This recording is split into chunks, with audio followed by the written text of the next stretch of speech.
As we reported, a U.S. Air Force veteran is being formally charged today for allegedly trying to join ISIS. And in Washington, the House Armed Services Committee is examining President Obama's request to formally authorize force against the terror group. ISIS controls large areas of Syria and Iraq. CBS News contributor and Republican strategist Frank Luntz gathered Americans for a focus group to look at the ISIS threat and how our government should respond. So how many of you are afraid of ISIS and what they're doing? Raise your hands. It's just about all of you, but you're not afraid. I'm not. Why? I feel like so many of these boogie monsters, they're manufactured, and there's just one after another. If it's beheadings or shootings, it's never ending at this point. This is just the flavor of the year. Tell the families of the beheaded that this is all manufactured. It's not manufactured. Well, I took your question as, are you personally afraid? And I said no, because I feel the country is here to protect us, and they're doing the correct things to stop it in our country. So I don't personally feel afraid. I think that ISIS's biggest power comes from spreading their media and their ability to attract young men from all over the world to these training camps, and that's definitely dangerous. And although I don't wake up in the morning scared, terrified, I think it's definitely something to be concerned about. Thank you. And I don't know why our administration is waiting around, waiting for what? Another major catastrophe here in the U.S. Well, what would you then ask the administration to do? I would say go in with our SEALs and wipe them out. There's only 50, 60,000 of them. So you want to send in troops? You want to send in troops?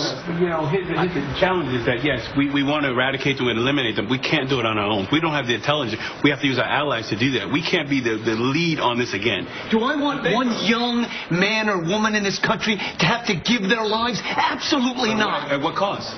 Absolutely not. Who are you going to send? There has been religious wars going on for 2,000 years, and that will never end. But we have to go in and wipe out this cancer now before it gets worse and before it arrives on our shores.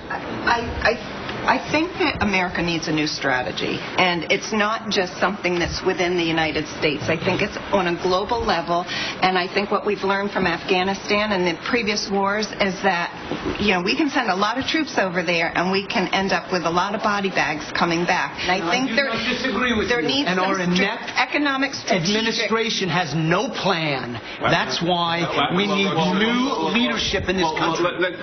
First and foremost, let's talk about what happened in Iraq. Why we shouldn't have been there. That was really where the melting pot, where it actually happened. That's where the powder went. That's what happened. I thought we were talking about the Obama administration and ISIS. No. Okay. I blame the administration, the Bush administration. You do? Absolutely. You blame Bush for the rise of ISIS? Because if you think about it, when Saddam Hussein was in power, right, he kept all those maniacs under control. He kept all those maniacs under control. And you know what? If he were back, if somehow you could bring him back from the dead and put him back, you know, I think he could handle all these guys. America has no history of successful nation building, and has no business in that business. I truly believe that ISIS are terrorists, and I agree with Obama in saying that it's not a religion war, because ISIS is making it seem like they're Muslim, but they already exterminated a lot of Muslims, and now they're going after Christians too. Okay, so let's ask the question, is there an issue with that religion? Is there an issue with what is being preached in mosques across the globe? Is there? Yes, if they are radical Islamic, yes. The regular Muslims that live here peaceably, no. And we're smart enough. We know the difference. Right. And no, we don't want to send any more troops in, but we have to face it. I think the kids are being brainwashed in the mosque. You do? Yeah. Here in America?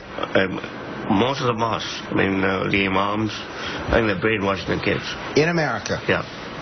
ISIS is winning the PR war, and they're definitely capturing market share because they're willing to do whatever it takes, beheading people, attract attention to themselves. So beyond all the rhetoric, you know, they're capturing media attention, media coverage. So I don't know if they're actually winning the real war, but they're definitely winning the war, as given by the fact we're all talking about them right now.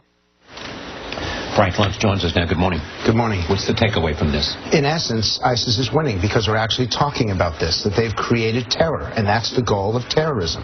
And people are very nervous, and they don't see that any administration, Republican or Democrat, has a solution. They blame the Bush administration, they blame the Obama administration, and there's no alternative. Okay, that's history. Looking at the future, what do they want the country to, what do they want the president to do? They want the president to eliminate the threat without sending in troops. About a third in the published polling, somewhere between a third and 40% want troops. But as that gentleman said, they're 40 or 50,000. You can't wipe them out easily, and that's why you've got that anger and that passion. There's no resolution to this. Well, he was very vocal. He said, just send in the SEALs and wipe them out. But was that what the majority in the group felt? I couldn't tell. It's not, because this is one of those cases where they don't have an answer. When you do domestic policy, cut spending, cut taxes, that's easy.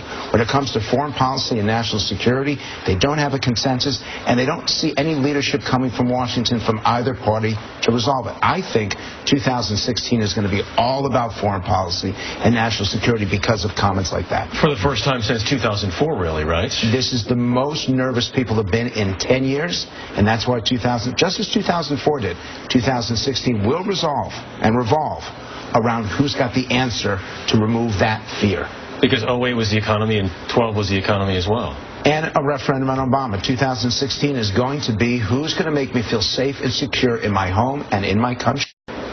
Was that the referendum in the Israeli election? I think that that's another example, that in the last minute, the last 24 hours, Israelis decided that it did not want to move left, that it felt that Bibi Netanyahu would provide a sense of security. And by the way, parties on the right disintegrated, and they moved to Netanyahu also. They did not trust a more centrist government with their national security, and we've seen that in other countries as well. It's happening in Europe as well. And what do you think the re-election of Netanyahu will mean for the United States and the Obama administration? I think the Obama administration today is going to be very disappointed because they had their people over there trying to make a difference, and Netanyahu pointed that out. And Israelis don't want other people, including Americans, telling them how to vote. It was also a rejection of the pollsters because they got it completely wrong. They thought the left was going to win this election, and Netanyahu won by 4 or 5 mandates. But did it change in the last weekend of campaigning? It may have changed in the last day, but this is going to be very difficult for this administration and, frankly, for the Middle East. When Netanyahu said no Palestinian state, boy, did that throw a monkey wrench into all of these negotiations. I know, Frank, when you see pollsters get it wrong, you think what? I think, there, but for the grace of God, go I. I think you're not Frank Luntz. All right, Yes, Frank Luntz. exactly. Thank you very much.